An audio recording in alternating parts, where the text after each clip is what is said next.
ಹಿಂದಿನ ಜನ್ಮದಲ್ಲಿ ಶಿಖಂಡಿಯು ಕಾಶಿಯ ರಾಜಕುಮಾರಿ ಅಂಬೆಯಾಗಿರುತ್ತಾಳೆ. ಅವಳಿಗೆ ಅಂಬಿಕಾ ಮತ್ತು ಅಂಬಾಲಿಕಾ ಎಂಬ ಇಬ್ಬರು ತಂಗಿಯರಿರುತ್ತಾರೆ.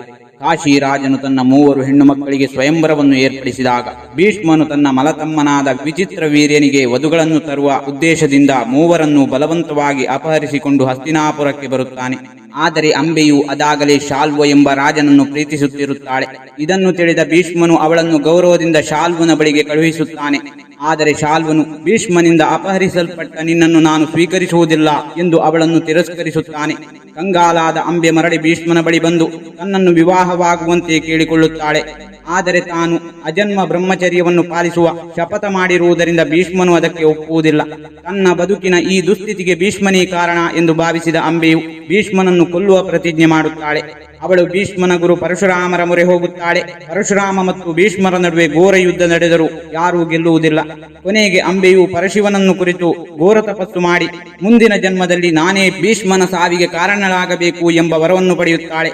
ವರ ಸಿಕ್ಕ ಕೂಡಲೇ ಬೆಂಕಿಗೆ ಹಾರಿ ತನ್ನ ಪ್ರಾಣವನ್ನು ತ್ಯಜಿಸುತ್ತಾಳೆ. ಶಿವನ ವರದಂತೆ ಅಂಬೆಯು ಪಾಂಚಾಲ ದೇಶದ ರಾಜನಾದ ದೃಪದನಿಗೆ ಮಗಳಾಗಿ ಜನಿಸುತ್ತಾಳೆ.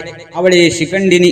ಹುಟ್ಟಿದಾಗ ಅವಳು ಹೆಣ್ಣಾಗಿದ್ದರೂ ಅಶರೀರವಾಣಿಯೊಂದು, ಅಂದರೆ ಆಕಾಶವಾಣಿ, ಈ ಮಗುವನ್ನು ಗಂಡು ಮಗುವಿನಂತೆಯೇ ಬೆಳೆಸು ಎಂದು ದೃಪದನಿಗೆ ಸೂಚಿಸುತ್ತದೆ.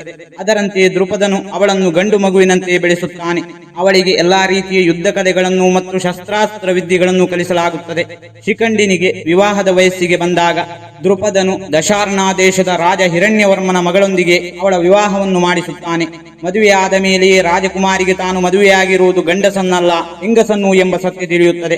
ಇದನ್ನು ತಿಳಿದ ದಶಾರ್ಣ ರಾಜನು ಕೋಪದಿಂದ ದೃಪದನ ಮೇಲೆ ಯುದ್ಧ ಸಾರಲು ಮುಂದಾಗುತ್ತಾನೆ. ತನ್ನಿಂದ ತನ್ನ ತಂದೆಗೆ ಮತ್ತು ರಾಜ್ಯಕ್ಕೆ ವಿಪತ್ತು ಬಂದೊದಗಿತು ಎಂದು ನೊಂದ ಶಿಖಂಡಿನಿಯು ಆತ್ಮಹತ್ಯೆ ಮಾಡಿಕೊಳ್ಳುವ ಉದ್ದೇಶದಿಂದ ಕಾಡಿಗೆ ಓಡಿ ಹೋಗುತ್ತಾಳೆ. ಅಲ್ಲಿ ಅವಳಿಗೆ ತೂಣಕರ್ಣ ಎಂಬ ಯಕ್ಷನ ಭೇಟಿಯಾಗುತ್ತದೆ. ಯಕ್ಷನು ಅವಳ ಕಷ್ಟವನ್ನು ಕೇಳಿ ಕರುಣೆ ತೋರುತ್ತಾನೆ.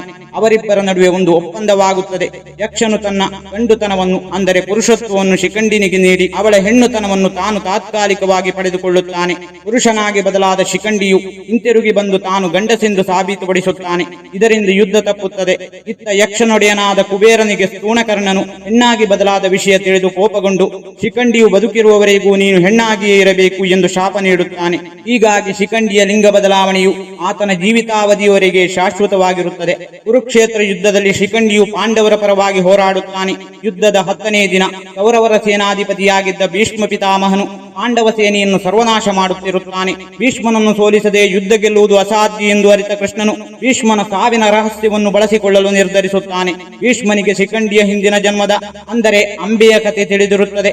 ಅಲ್ಲದೆ ಶಿಖಂಡಿಯು ಮೂಲತಃ ಹೆಣ್ಣಾಗಿ ಹುಟ್ಟಿದವನು. ಹಾಗಾಗಿ ನಾನು ಆತನ ಮೇಲೆ ಶಸ್ತ್ರ ಎತ್ತುವುದಿಲ್ಲ ಎಂಬ ನಿಯಮವನ್ನು ಭೀಷ್ಮನು ಪಾಲಿಸುತ್ತಿರುತ್ತಾನೆ. ಶ್ರೀಕೃಷ್ಣನ ಸೂಚನೆಯಂತೆ ಅರ್ಜುನನು ಶಿಖಂಡಿಯನ್ನು ತನ್ನ ರಥದಲ್ಲಿ ತನ್ನ ಮುಂದೆ ನಿಲ್ಲಿಸಿಕೊಂಡು ಭೀಷ್ಮನನ್ನು ಎದುರಿಸಲು ಹೋಗುತ್ತಾನೆ. ಶಿಖಂಡಿಯನ್ನು ಎದುರಿನಲ್ಲಿ ನೋಡಿದ ಕೂಡಲೇ ಭೀಷ್ಮನು ತನ್ನ ಧನುಸ್ಸನ್ನು ಕೆಳಗಿಡುತ್ತಾನೆ. ಆಗ ಶಿಖಂಡಿಯು ಭೀಷ್ಮನ ಮೇಲೆ ಬಾಣಗಳ ಮಳೆಗರೆಯುತ್ತಾನೆ. ಅದೇ ಸಮಯವನ್ನು ಬಳಸಿಕೊಂಡು ಶಿಖಂಡಿಯ ಹಿಂದಿದ್ದ ಅರ್ಜುನನು ತನ್ನ ತೀಕ್ಷ್ಣವಾದ ಬಾಣಗಳಿಂದ ಭೀಷ್ಮನ ದೇಹವನ್ನು ಹೊಕ್ಕು ಭೀಷ್ಮನು ಶರಶಯ್ಯೆಯ, ಅಂದರೆ ಬಾಣಗಳ ಹಾಸಿಗೆಯ ಮೇಲೆ ಬೀಳುವಂತೆ ಮಾಡುತ್ತಾನೆ. ಹೀಗೆ ಅಂಬೆಯು ತನ್ನ ಹಿಂದಿನ ಜನ್ಮದಲ್ಲಿ ಮಾಡಿದ ಪ್ರತಿಜ್ಞೆಯು ಮರುಜನ್ಮದಲ್ಲಿ ಶಿಖಂಡಿಯ ಮೂಲಕ ಈಡೇರುತ್ತದೆ. ಈ ವಿಡಿಯೋ ನಿಮಗಿಷ್ಟವಾಗಿದ್ದರೆ ವಿಡಿಯೋಗೆ ಒಂದು ಲೈಕ್ ನೀಡಿ ಹಾಗೂ ನಿಮ್ಮ ಸ್ನೇಹಿತರೊಂದಿಗೆ ಹಂಚಿಕೊಳ್ಳಿ. ನಿಮ್ಮ ಅನಿಸಿಕೆಗಳನ್ನು ಕಾಮೆಂಟ್ ಮೂಲಕ ತಿಳಿಸಿ.